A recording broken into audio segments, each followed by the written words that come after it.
London மாநகரத்திலே தன்னுடைய இசைக்குறிப்புகளை அளித்து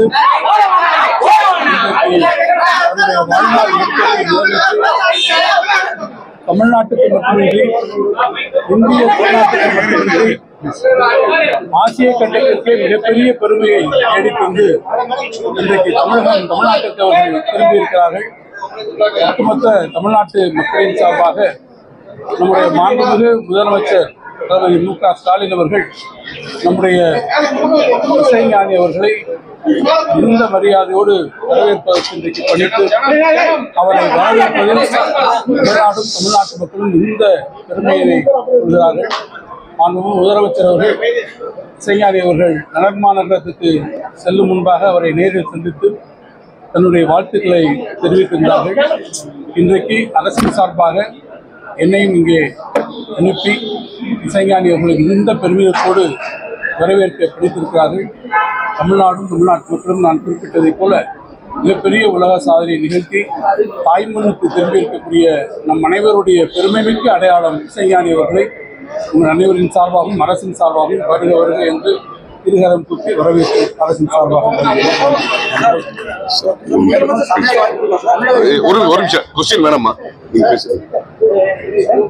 நம்ம பண்ணை பொறுத்து நாயகன் பார்வோற்றும் நாயகனாக மாறி இருக்கிறார். பாரத பிரதமர் நரேந்திர மோடி அவர்களுடைய ஒரு அன்பையும் மதிப்பையும் பெற்ற நமது உடன்பிறப்பு அண்ணன் இளையராஜா அவர்கள் இன்றைக்கு நமக்கெல்லாம் ஒரு பிரைட் ஆஃப் இந்தியா, இந்தியாவிற்கு தமிழகத்திற்கு 140 கோடி மக்களுக்கும் பெருமை சேர்த்திருக்கிறார். மாநில தலைவர் அண்ணாமலை அவர்களின் சார்பில் இங்கே வருகை தந்த அனைத்து நிர்வாகிகளுக்கும் நன்றி தெரிவித்து அண்ணன் அவருடைய புகழ் இன்னும் ஓங்கி உயர வேண்டும் என்று அவரை வாழ்த்தி வணங்குகிறார்.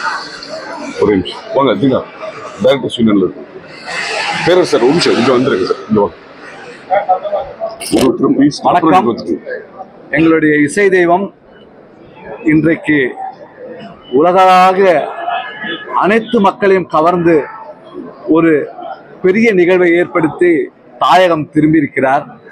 அவரை வரவேற்க அவர் காலில் விழுந்து ஆசீர்வாதம் பெற நாங்கள் அனைவரும் இந்த ஏர்போர்ட்டில் காத்து கொண்டிருந்து அவரை வரவேற்றோம். எங்களுக்கு இதைவிட இசைக்கலைஞர்களுக்கும் இசைக்கலைஞர் சங்கத்தின் சார்பாகவும் எங்களுடைய டைரக்டரின் சார்பாகவும் இதைவிட பெரிய மகிழ்ச்சி எங்களுக்கு எதுவும் இல்லை என்பதை தெரிவித்துக் கொண்டு வாழ்க வாழ்க எங்கள் அண்ணன் இசைஞானி அவர்கள் புகழ் ஓங்குக ஓங்குக என்று சொல்லி முடித்துக் கொள்கிறேன். நன்றி, வணக்கம்.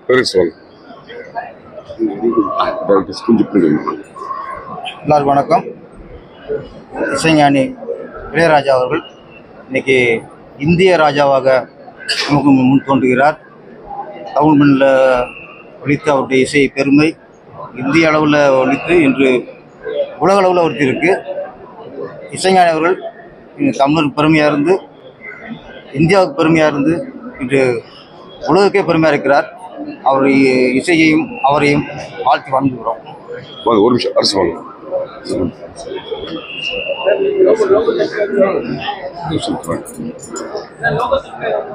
அப்படியே பேசு. இசை அறிஞர் மரியாதைக்குரிய இசைராஜா அவர்கள் இன்றைக்கு தாயகம் திரும்பியிருக்கிறார்கள். இந்தியாவினுடைய பெருமையாக, இது தமிழ்நாட்டின் பெருமை மட்டுமல்ல, இந்தியாவினுடைய பெருமை. அந்த பெருமையை வரவேற்பதில் விடுதலை சிறுத்தைகள் சார்பில் நாங்கள் பெருமை கொள்கின்றோம். இவர் மேலும் மேலும் இந்த இசைத்துறையில் எங்களையெல்லாம் இன்பம் கொடுத்து எல்லோருடைய சோகங்களையும் துயரங்களையும் துடைத்துக் கொண்டிருக்கின்ற இசைஞானி பல்லாண்டு வாழ்க வாழ்க என விடுதலை சிறுத்தைகளின் சார்பில் நாங்கள் வாழ்கிறோம். அனைவருக்கும் நன்றி, மிகவும் நன்றி. மிகவும் மகிழ்வான இதயத்தோடு மலர்ந்த முகத்தோடு நீங்கள் என்னை வழி அனுப்பி வைத்தது இந்த நிகழ்ச்சியை வெற்றிகரமாக நடத்த இறைவன் அருள் புரிந்தார். இது சாதாரண விஷயம் இல்லை. நிகழ்ச்சி மியூசிக் எழுதிடலாம், மியூசிக்கை எழுதி கொடுத்தா அவங்க வாசிடலாம். ஆனால் ஒவ்வொருத்தரும் ஒவ்வொரு மாதிரியாக வாசிச்சாங்கன்னா எப்படி இருக்கும் மியூசிக்? இப்போ நம்ம எல்லாரும் பேசுகிற மாதிரி ஒருத்தருக்கு ஒன்றும் புரியாமல் இருக்கணும் இல்லையா? அது அந்த கண்டக்டர் மிக்கேல் காம் என்பவர் ஒவ்வொரு நோட்டாக நான் நெல்ல எழுதிடணும் அது அத்தனையும் இந்த போன உடனே வந்து அவங்களுடைய ரிஹர்சலில் கலந்து கொள்ளத்தான் எனக்கு நேரம் இருந்தது. அது மிகவும் முக்கியமான விஷயம். ஏனென்றால் அது அரங்கேற்றும் பொழுது எந்த விதமான அந்த விதிமுறைகளுக்கு மீறியோ அல்லது விதிமுறைகளை அதிலிருந்து தவறுனாங்கன்னா விதிமுறைகளை மீறினதாக.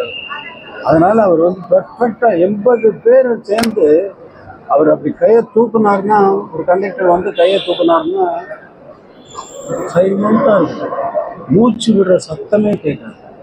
அப்போ நமக்கு வயிற்றெல்லாம் கலக்கி அந்த போட்டு எல்லாருடைய கவனமும் ஒரே ஒரு ஸ்வரம் வாசிக்கிறாங்கன்னு வச்சுக்கோங்க. எல்லாரும் அந்த ஒரு ஸ்வரத்தை கையை காட்டி இப்படி வாசிக்கும் பொழுது எல்லோருடைய கவனமும் அந்த ஒரு நோட்டில் இருந்து அவர்கள் வாசிக்கும் பொழுது கேட்கிறவர்கள் மூச்சு விட மறத்து விட்டு என்று பார்த்து கொண்டிருக்கிறார். ஒரு ஸ்வரத்துக்கு இந்த கதி என்றால் சிம்பனி முழுக்கவும் 4 பகுதிகளாக கொண்டது. First moment, second moment, third moment, fourth moment. ஒவ்வொரு மூமெண்ட் ஃபுல்லாக வெஸ்டர்ன் மியூசிக்கில் வந்து என்னன்னா, ஒரு சிம்பனி வாசித்து 4 மூமெண்ட்டும் முடிகிறது வரைக்கும் யாரும் கைதட்ட மாட்டாங்க, கைதட்டக்கூடாது, அது விதிமுறை. ஆனால் நமது ரசிகர்களும் அங்கு வந்திருந்த பொதுமக்களும் அங்கு வந்திருந்த ரசிகர்கள் அனைவரும் ஃபர்ஸ்ட் மூமெண்ட் முடிஞ்சோடனே கைத்தட்டாங்க. கண்டக்டருக்கு அவங்க வாசிக்கிறவங்களோட தான் ஆச்சரியம். 80 பேர் வாசிக்கிறாங்க, எல்லாருக்கும் ஆச்சரியம். திரும்பி என்ன பார்க்குறாங்க, கண்டக்டர் என்ன பார்த்து சிரிக்கிறாரு. அப்படித்தாங்க. அப்படியே ஒவ்வொரு மூமெண்ட்டுக்கும் கைத்தட்டி பாராட்டுகளை கொட்டி கொண்டு அவர்களால் தாங்க முடியலை. அந்த இசையினுடைய அந்த அமைப்பை கேட்டுவிட்டு அவர்களால் தாங்க முடியவில்லை. இன்னைக்கு அடித்தா நாளைக்கு ஆடுவோம். அப்போ ரசித்ததை நம்ம ஆட்கள் அப்போவே வெளிப்படுத்துறாங்க. அந்த அந்த அந்த நேரத்தில் ரசிப்பதை அவர்கள் அந்த நேரத்தில் அவர்களுடைய மகிழ்ச்சியை எப்படி தெரிவிப்பது? கரகோஷம் கொண்டு தான் தெரிவிக்க முடியும், கரகோஷம் கொண்டு. அது மாதிரி இது எல்லா இசை வல்லுநர்களாலும் பாராட்டப்பட்ட ஒரு சிம்பனி. அது உங்கள் வாழ்த்துக்கள். நீங்கள் வந்து வாழ்த்து மனமாற வாழ்த்து என்னை அழைப்பினீர்கள் அல்லவா? அந்த மகிழ்ச்சி இந்த தமிழ்நாட்டிற்கும் இந்தியாவிற்கும் பெருமை சேர்க்கக்கூடிய ஒரு பெரிய நிகழ்ச்சியாக இது மாற்றம் எடுத்திருப்பது இறைவனுடைய அருளால். அந்த முதல்வர் வந்து அரசு மரியாதையோடு என்னை வரவேற்றது எனக்கு மிகவும் நெஞ்சத்தை நிகழ வைக்கிறது. முதல்வர் அரசு மரியாதையோடு வரவேற்றதைப் போலவே தமிழக மக்கள் அனைவரும் என்னை வாழ்த்தி கொண்டிருப்பது, வரவேற்பது எனக்கு மிகவும் பெருமையாக இருக்கிறது. இந்த இசை நிகழ்ச்சியை, இந்த இசையை நீங்கள் டவுன்லோடு செய்து கேட்கக்கூடாது. டவுன்லோடுன்னு சொல்கிறப்ப மட்டமாக நினைக்காதீங்க. என்னென்னா, இதை நேரடியாக கேட்கணும். என்னுடைய மக்களை நான் வந்து நேரடியாக இசைத்து வந்து அந்த அந்த அந்த அனுபவத்தை, அது வேற. நீ அங்கே உட்காந்து அந்த சைலண்ட்டாக அந்த 80 வாத்திய கருவிகளும் அப்படியே கேட்கும். 80 வாத்திய கருவிகள் மற்ற ஒலிப்பதிவுகளில் கேட்குமா?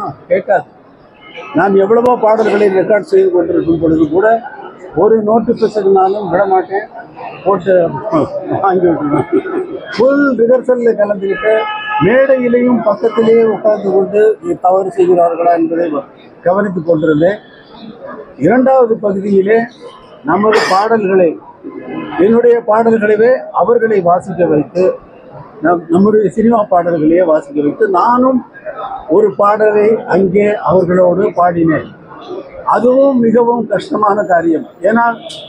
ஏனென்றால் அவர்களோடு பாடி எனக்கு பழக்கம் இல்லை.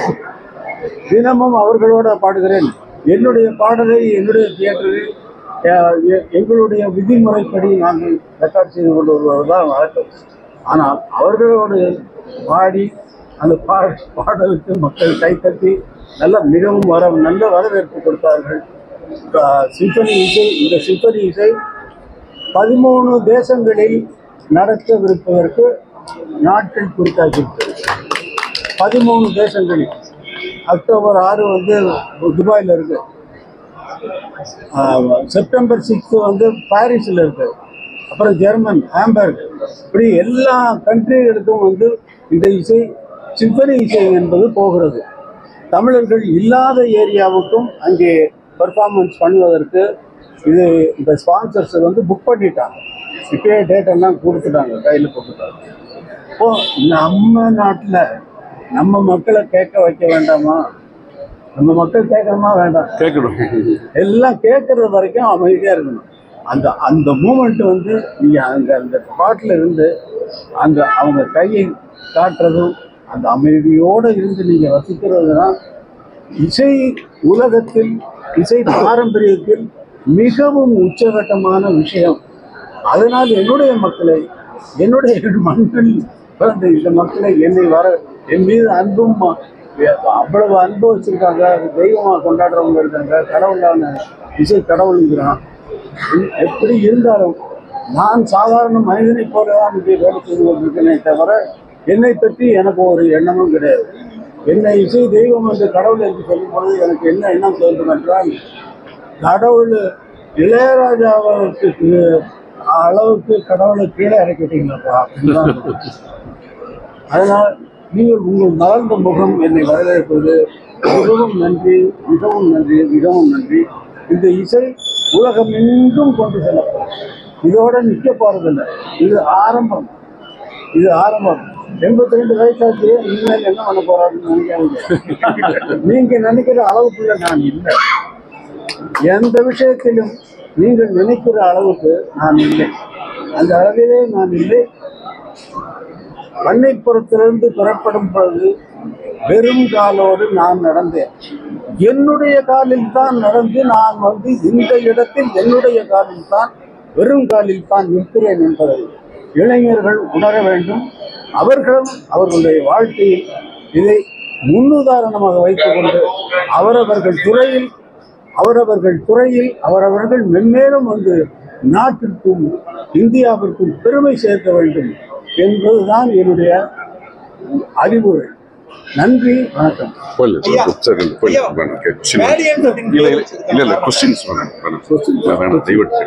ஏன்னா கொஸ்டின்ஸ் வந்து நீங்க பேசுறீங்க இல்லையா, கண்டினியூஸா வந்து ஒர்க் பண்ணிட்டு இடையே விடாம பிரயாணம் பண்ணி நான் வந்திருக்கேன். நான் வந்து டீட்டெயிலா வந்து முதல்வர் அவர்கள் இதை விழாவாக எடுத்தால் அங்கே எப்படி